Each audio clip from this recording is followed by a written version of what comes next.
Good morning class. कल हमने chapter 3 धर्म कंप्लीट कर लिया था। आज हम उसी के अंतर्गत आगे पॉलिटिकल साइंस में लेसन 4 यूनिट 1 के अंदर लेसन 4 स्वतंत्रता और समानता पढ़ेंगे। इसके अंतर्गत दो टॉपिक दिए गए हैं, स्वतंत्रता और समानता। स्वतंत्रता क्या होती है और समानता क्या होती है। इसके अंतर्गत इसमें सबसे पहला जो पार्ट है हमारा वह है स्वतंत्रता। कि स्वतंत्रता से क्या आशय है। स्वतंत्रता से तात्पर्य है आज हम खुली हवा में सांस ले रहे हैं, ये क्या है, स्वतंत्र। आज से पहले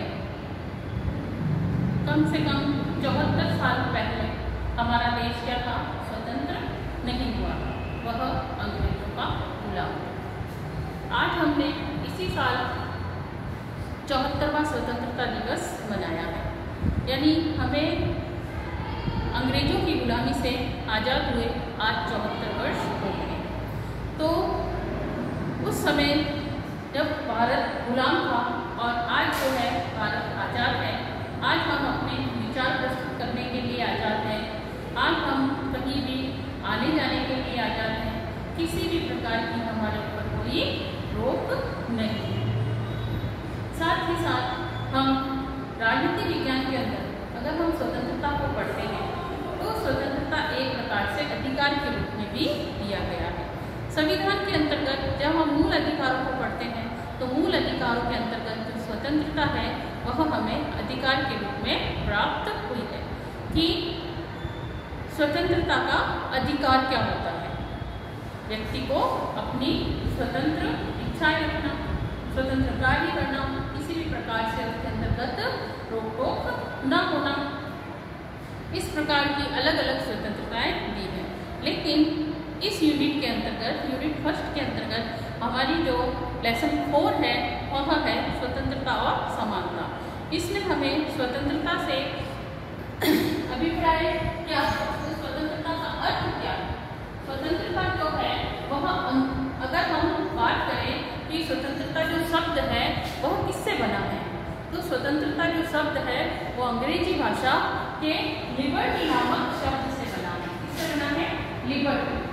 लिबर्टी का मतलब क्या होता है, लिबर्टी का मतलब होता है जिसके अंतर्गत बंधनों का अभाव हो, किसी भी प्रकार का कोई बंधन व्यक्ति के ऊपर ना हो, या फिर उसको हम कह सकते हैं कि या तो बंधन न होना, व्यक्ति के ऊपर किसी भी प्रकार का बंधन न होना, या फिर मुक्ति, है ना, कि उसके ऊपर कोई भी अपना जोर जबरदस्ती नहीं करवा सकता, वो पूर्ण रूप से मुक्त है सभी बंधनों से। या फिर इच्छा अनुसार कार्य करने की छूट मिलना, कि व्यक्ति को कोई भी कार्य जो वो कर रहा है वह अपनी इच्छा से सही प्रकार से कर सकता है, तो उसको अपने कार्यों को पूर्ण रूप से करने की छूट देना क्या कहलाती है, स्वतंत्रता कहलाती है। स्वतंत्रता शब्द जो है अंग्रेजी भाषा से लिया गया है, इसका मतलब होता है लिबर्टी, और लिबर्टी का मतलब जो होता है वह होता है बंधनों का अभाव या फिर मुक्ति, या फिर इच्छा अनुसार कार्य करने की छूट देना। ये तो है संकुचित अर्थ।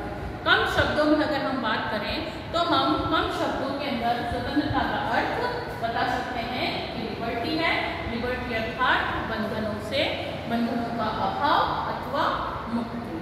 अगर हम इसकी व्यापक रूप में बात करते हैं, विस्तृत रूप में अगर हम बात करते हैं तो स्वतंत्रता शब्द एक छोटा सा शब्द नहीं है बल्कि एक बहुत बड़ा आंदोलन है।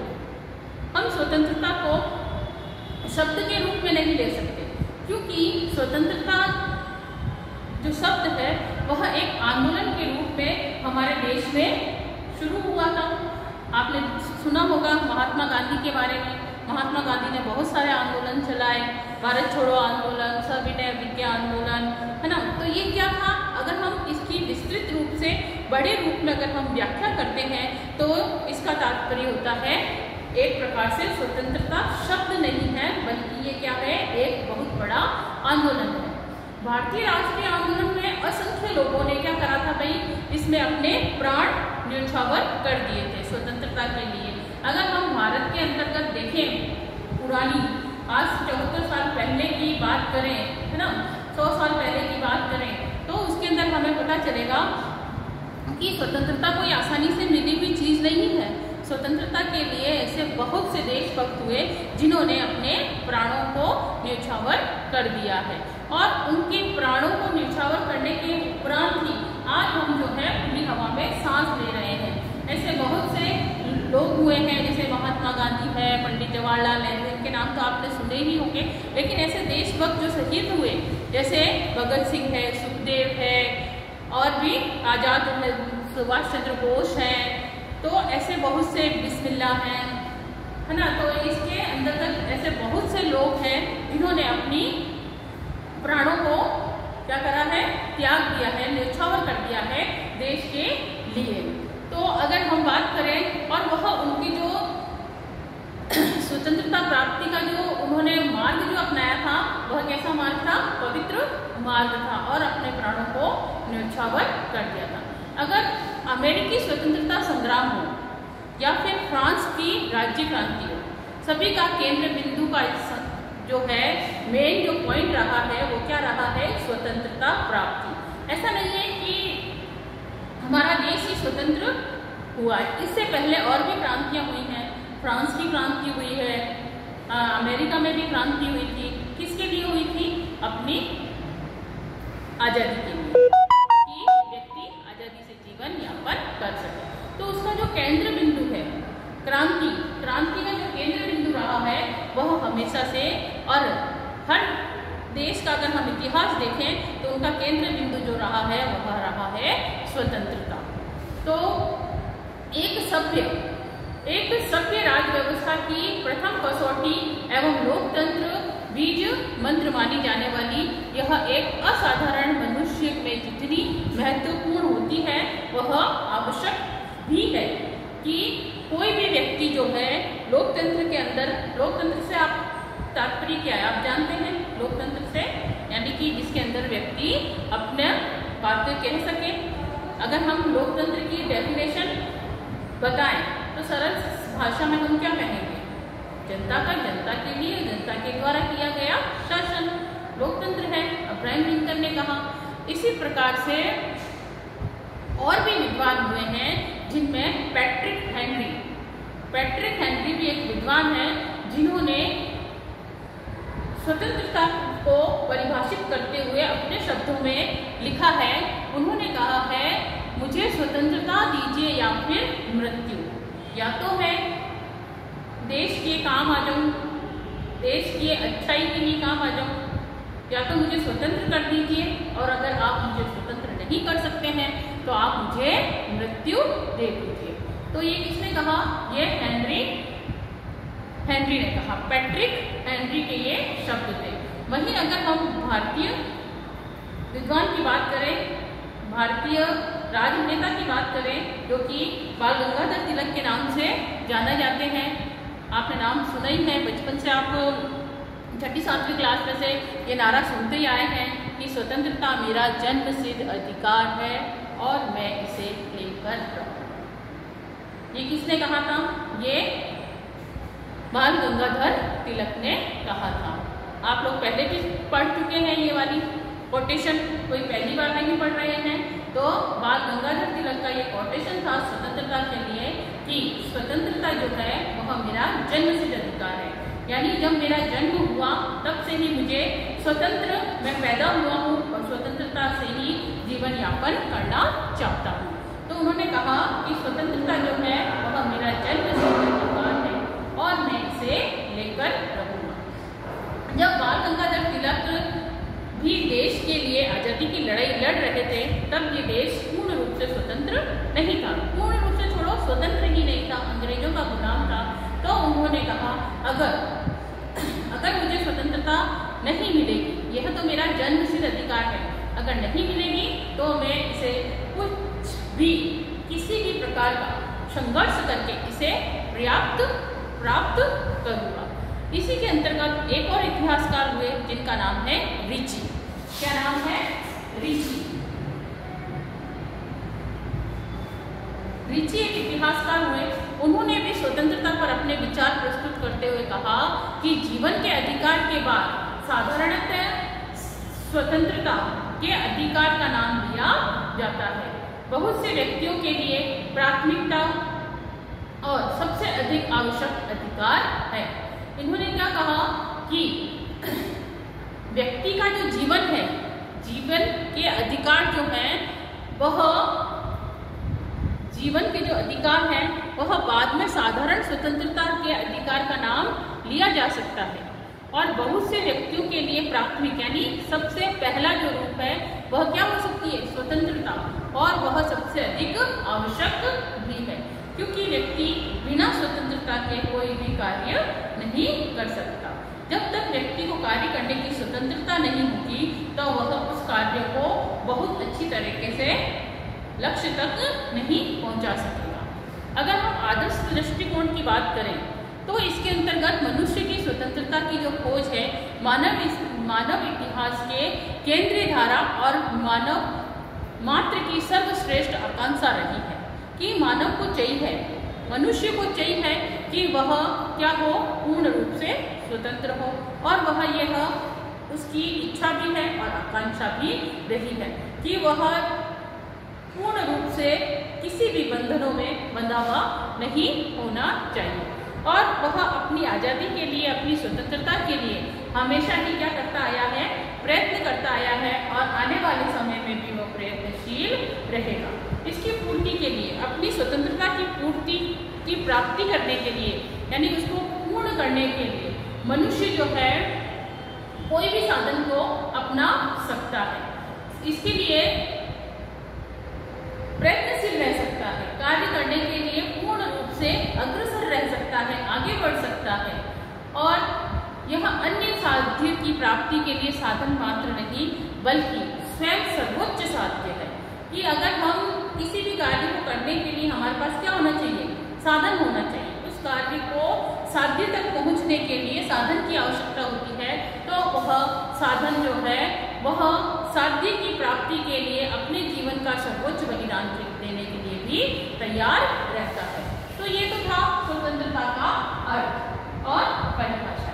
अब देखिए, जिस तरह अगर हम बात करें स्वतंत्रता के थोड़े से और अर्थ को जाने अच्छे तरह से, अभी हमने प्रस्तावना के रूप में और परिभाषा के रूप में स्वतंत्रता को जाना है कि स्वतंत्रता प्रस्तावना के रूप में जाना कि स्वतंत्रता का तात्पर्य क्या है, स्वतंत्रता होती क्या है और स्वतंत्रता का अर्थ क्या है। और इसमें अलग अलग लोगों ने परिभाषा भी दी है, जिसमें हमने पैट्रिक हेनरी की परिभाषा सुनी और बाल गंगाधर तिलक की और उसके बाद रीची की। अगर हम इसका थोड़ा सा और स्वतंत्रता का अर्थ को जानने की कोशिश करें तो इसके अंतर्गत हम कह सकते हैं कि जिस तरह आंदोलन जो शब्द है, जिस शब्द या आंदोलन के इर्द गिर्द मानव सभ्यता व्याकुल है, आखिर वह क्या है।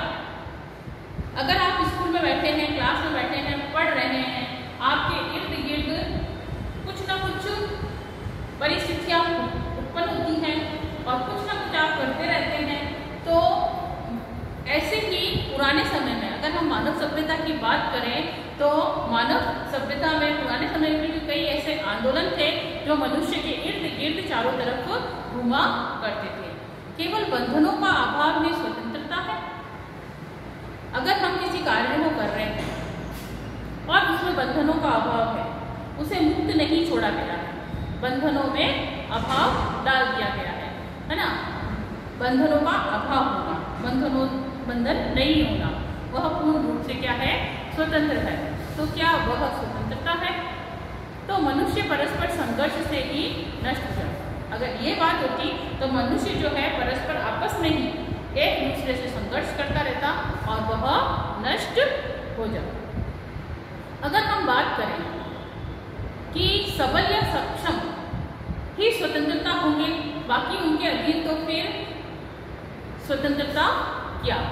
स्वतंत्रता व्यक्ति की अपनी इच्छा अनुसार कार्य करने की शक्ति का नाम है। अगर हम सीधे से शब्दों में कहें तो हम कह सकते हैं कि स्वतंत्रता क्या है? स्वतंत्रता व्यक्ति के इच्छा अनुसार कार्य करने की स्वतंत्रता,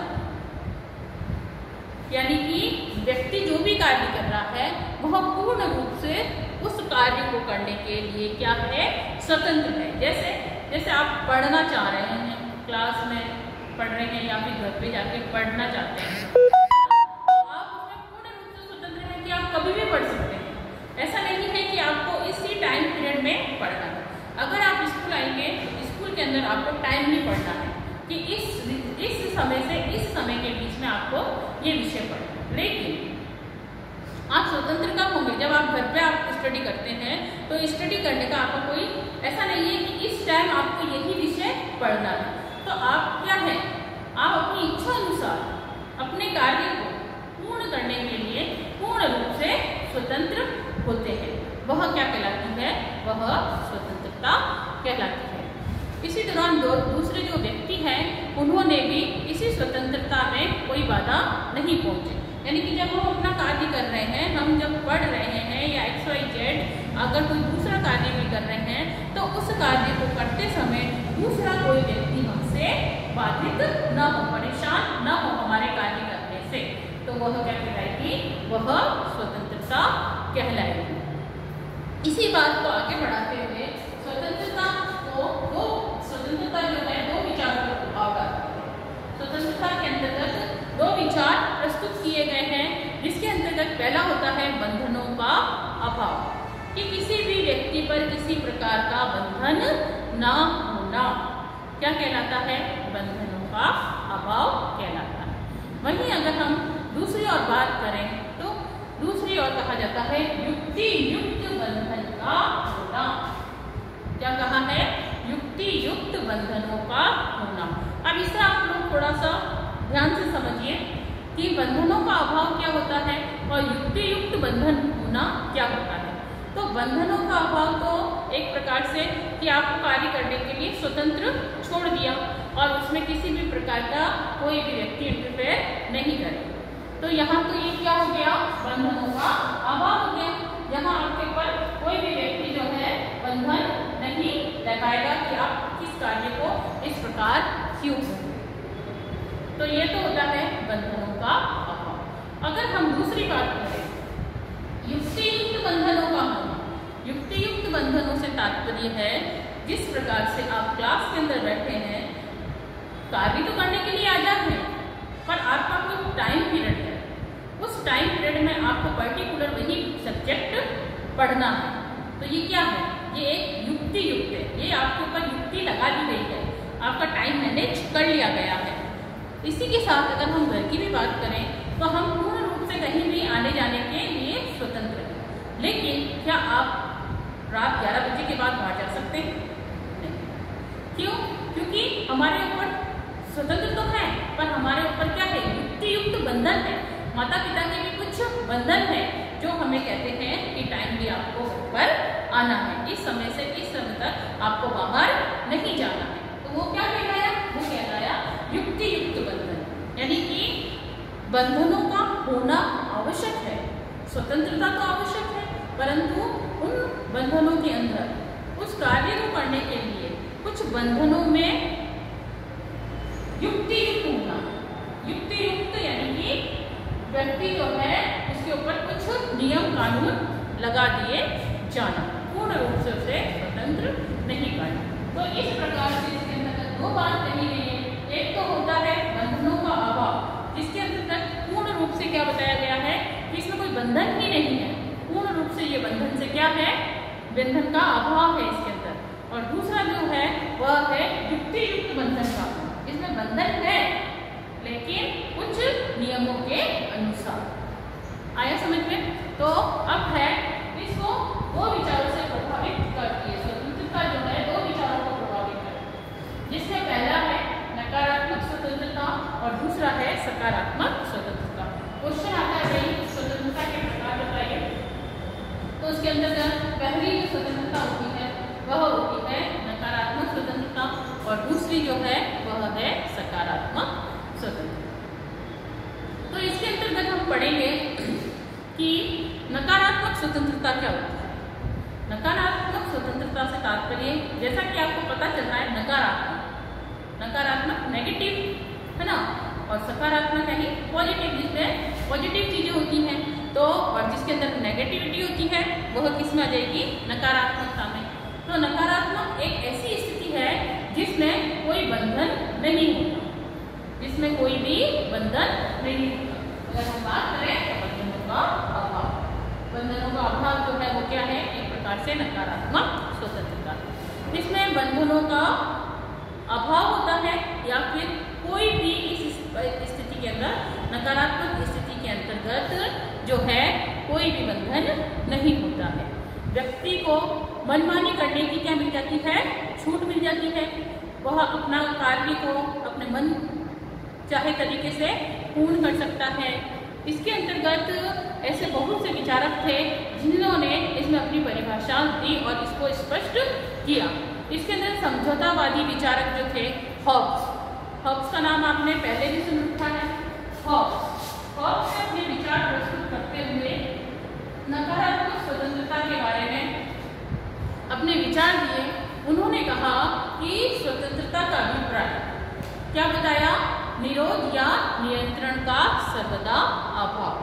उन्होंने कहा अगर हम स्वतंत्रता की बात करते हैं, नकारात्मक स्वतंत्रता की बात करते हैं, तो इसके अंतर्गत क्या है, निरोध यानी कि उसको रोकना, व नियंत्रण का सर्वथा अभाव पाया गया है। उसके ऊपर किसी भी चीज का नियंत्रण नहीं है। यह किसने कहा, हॉब्स ने कहा। वहीं अगर हम इसके अंतर्गत दूसरे विद्वान की बात करें तो दूसरा विद्वान जो है वह है रूसो। रूसो क्या कह रहा है, रूसो ने भी नकारात्मक स्वतंत्रता को परिभाषित करते हुए, अपने विचार व्यक्त करते हुए कहा कि वह कहता है व्यक्तिवादी विचारक भी स्वतंत्रता के इसी स्वरूप का समर्थन करते हैं। जितने भी व्यक्तिवादी विचारक हुए हैं वह स्वतंत्रता के किस रूप का समर्थन करते हैं, नकारात्मक स्वतंत्रता का क्या करते हैं, अनुरूप करते हैं, उसी को मानते हैं, उसी के अनुरूप मानते हैं और उसका पूर्ण रूप से क्या कर रहे हैं, समर्थन कर रहे हैं। रूसो ने कहा कि वह इस अवधारणा से बहुत ज्यादा प्रभावित हुआ, नकारात्मक स्वतंत्रता से, और उसने अपने विचार प्रस्तुत करते हुए कहा कि व्यक्तिवादी विचारक भी स्वतंत्रता के नकारात्मक स्वरूप से का समर्थन करते हैं। ये किसने कहा, ये कहा रूसो ने। और इसी के अंतर्गत एक और हुए जिसका नाम था J.S. मिल।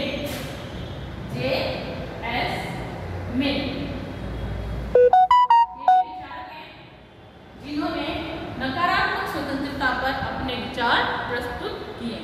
उन्होंने कहा कि वह इसी वर्ग को आगे बढ़ाते हुए कहते हैं कि अंतःकरण, विचार, धर्म, प्रकाशन, व्यवसाय और दूसरों से संबंध बनाने के क्षेत्र के में व्यक्ति को निर्वाध छोड़ देना चाहिए। उन्होंने क्या कहा, उन्होंने नकारात्मक स्वतंत्रता को स्वीकार करते हुए कहा अंतःकरण यानी अपने मन में किसी बात को सोच विचार करके ग्रहण करना, उस चीज को ग्रहण करना, अंतःकरण करना, है ना। और विचार, उसके विचार कैसे हैं, धर्म क्या है, आपका कर्तव्य जो है वो आपका धर्म है, प्रकाशन है, व्यवसाय है। तो ये सब चीजों में क्या बताया उन्होंने, दूसरों के संबंध, दूसरों से, इन सभी बातों को लेकर दूसरों से संबंध बनाने के क्षेत्र में व्यक्ति को क्या करना है, स्वतंत्र छोड़ देना है, किसी भी प्रकार से उसके ऊपर रोक टोक नहीं लगानी है। और इसी तरह के अगर हम बात करें तो J.S. मिल ने और अपने विचारों को अच्छे से स्पष्ट करते हुए कहा कि राज्यों को व्यक्ति के निजी कार्यों में हस्तक्षेप नहीं करना चाहिए, कि राज्य को चाहिए कि जो व्यक्ति है, जो कार्य कर रहा है, उसे वह पूर्ण स्वतंत्रता के साथ करने देना चाहिए। उसमें उस पर, उसके कार्यों पर किसी भी प्रकार से राज्य को हस्तक्षेप नहीं करना चाहिए। तो ये हमारे विद्वान हुए हॉब्स, रूसो, J.S. मिल, जिन्होंने नकारात्मक स्वतंत्रता को परिभाषित किया। और अगर हम बात करें नकारात्मक स्वतंत्रता के अंतर्गत बहुत सी अवधारणाएं मानी जाती हैं कि नकारात्मक स्वतंत्रता की क्या अवधारणाएं हो सकती हैं। तो इसके अंतर्गत जो अवधारणा है वह पहली अवधारणा का हम बात करें तो उसके अंतर्गत है प्रतिबंधनों का अभाव भी स्वतंत्रता, कि प्रतिबंधन किसी भी व्यक्ति के ऊपर बंधन नहीं होना, प्रतिबंधन का अभाव भी क्या है, स्वतंत्रता है। यह इसकी पहली अवधारणा। दूसरी अवधारणा कह रही है कि राज्य का जो कार्य क्षेत्र है, राज्य के कार्य क्षेत्र को बढ़ाने से व्यक्ति की स्वतंत्रता सीमित होती है। कि अगर हम राज्य के कार्य क्षेत्र को बढ़ाते हैं तो इसके साथ ही साथ क्या होता है भाई, जो व्यक्ति की स्वतंत्रता है, जो व्यक्ति पूर्ण रूप से स्वतंत्र है, वह क्या हो जाता है, सीमित हो जाता है, वह एक दायरे के अंदर सिमट कर रह जाता है। तीसरा वो कह रहा है कम से कम शासन करने वाली सरकार जो होती है वो कैसी होती है, अच्छी होती है। कि जो नकारात्मक स्वतंत्रता की अवधारणा के अंतर्गत तीसरा पॉइंट कहता है कि जो व्यक्ति कम से कम शासन करे वही सरकार सबसे अच्छी सरकार मानी जाती है। यानी कि कोई लंबे समय तक अगर सरकार शासन करती है तो उसके अंदर कुछ नयापन नहीं आता, एक ही एक वो पुरानी बातों को ही उसके अंदर लागू करती रहती है, वो पुरानी योजनाएं जोड़ती रहती है। और अगर कोई नया व्यक्ति उसके अंतर्गत आता है तो वो अपने नए व्यूज को जोड़ते हुए एक अच्छा कार्य कर सकता है। तो उसमें यही कहा है कि कम से कम शासन करने वाली सरकार को क्या बताया गया है, अच्छा बताया गया है। मानव विकास के लिए खुली प्रतियोगिता का सिद्धांत हित करें। इसमें जो चौथा पॉइंट बताया गया है, चौथा पॉइंट कहता है कि मानव विकास के लिए, मानव को ज्यादा से ज्यादा विकास हो, उसके लिए नए नए रास्ते खुले, इसके लिए चाहिए कि खुली प्रतियोगिता का सिद्धांत इसके अंदर लगाया जाए कि सभी को कार्य करने के लिए जो कंपटीशन हो रहे हैं उसके अंतर्गत पार्टिसिपेट करने का मौका मिले, जिसके लिए ज़्यादा से ज़्यादा मौका मिले और वह एक प्रकार से लोगों के लिए बेहतर भी हो सकती है, लाभकारी भी हो सकती है। इसी अवधारणा के अंतर्गत पांचवा पॉइंट है कि सरकार द्वारा समर्थित संरक्षण व्यक्तिगत हित में ठीक नहीं है। सरकार जो है संरक्षण व्यक्तिगत हित के लिए नकारात्मक स्वतंत्रता को उचित नहीं मानती है। अगर हम बात करते हैं वैश्वीकरण के वर्तमान सभ्य युग में जहां मनुष्य परस्पर निर्भर है एक दूसरे पर, वैश्वीकरण क्या है? वैश्वीकरण अपने देश को विदेशों की अर्थव्यवस्था से जोड़ना, अपने देश की अर्थव्यवस्था को बाहरी देशों की अर्थव्यवस्था से जोड़ना वैश्वीकरण है ना। तो आज का युग क्या है? आज के युग के अंतर्गत हम ऐसी बहुत सी चीजें हैं जो विदेशों से लेते हैं और विदेश जो है, दूसरे देश जो है वह भी हमसे कई चीजों की डिमांड करते हैं, यानी आदान प्रदान जो है वह चलता रहता है। तो ऐसे युग के अंदर मनुष्य क्या है, परस्पर एक दूसरे पर निर्भर है। कोई भी कार्य अगर कर रहा है तो वह एक दूसरे पर निर्भर है।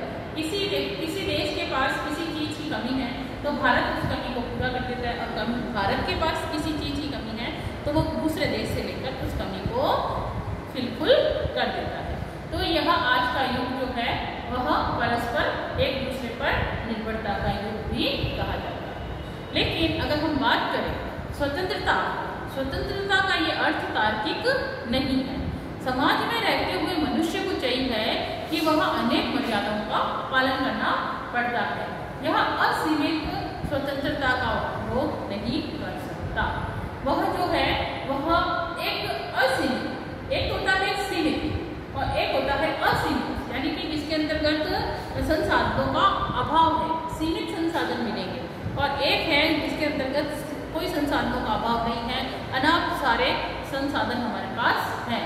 तो इस प्रकार से स्वतंत्रता के नकारात्मक पक्ष को बताया गया। नेक्स्ट है हमारा सकारात्मक कि पॉजिटिव अर्थ क्या लिया गया।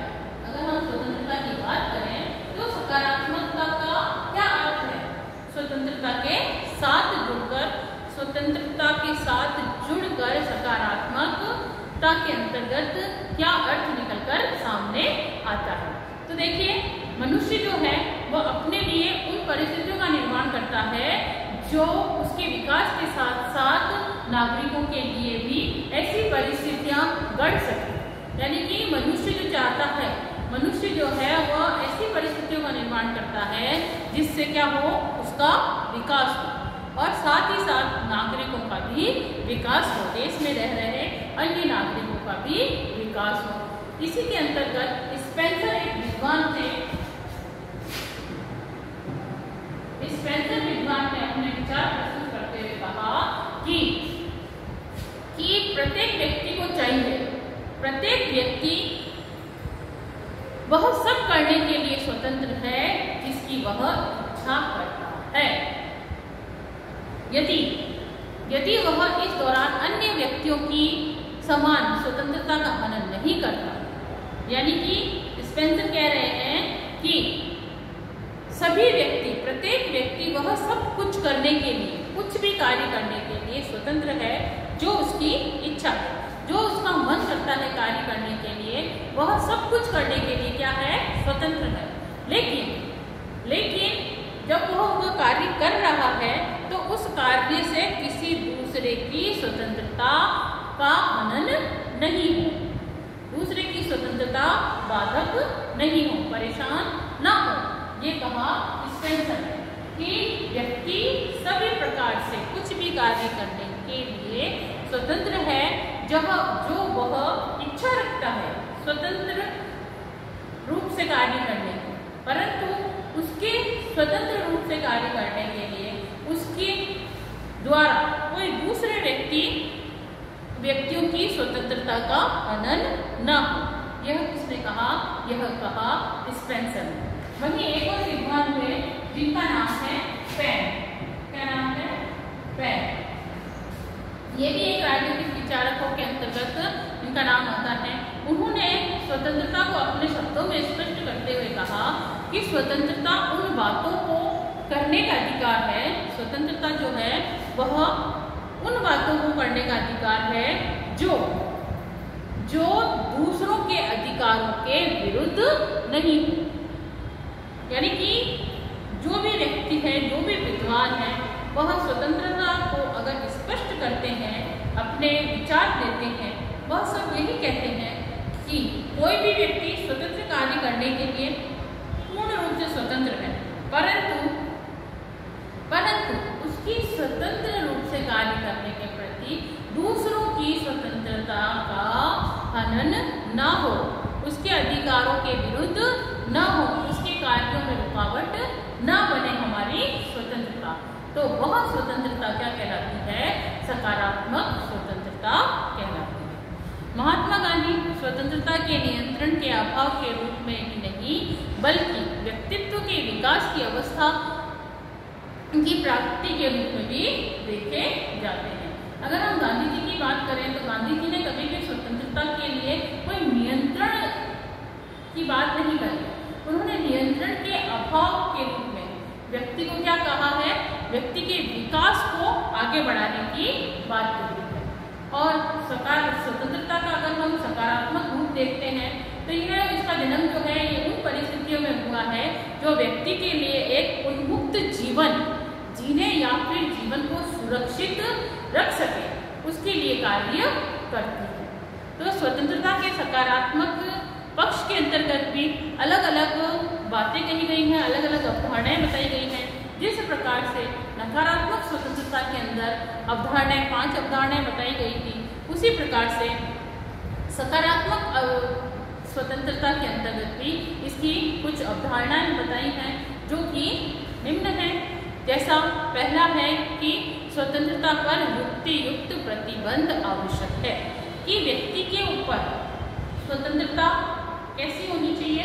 युक्तियुक्त नियमों के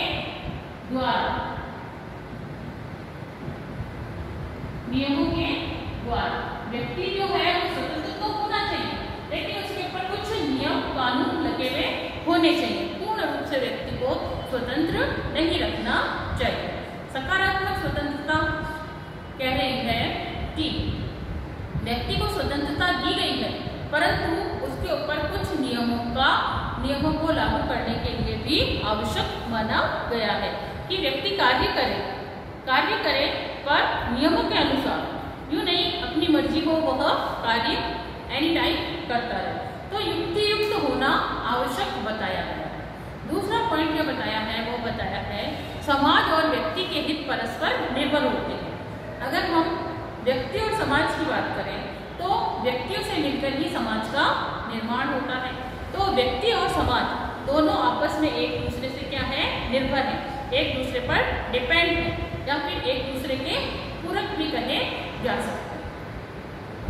और इसके अंतर्गत अवधारणा का जो तीसरा पॉइंट है वह है स्वतंत्रता का जो सही स्वरूप अगर हम देखें तो वह है राज्य के कानून पालन में, कि राज्य के द्वारा जो भी कानून बनाए गए उन कानूनों का सुचारू रूप से पालन करना ही क्या है, स्वतंत्रता है।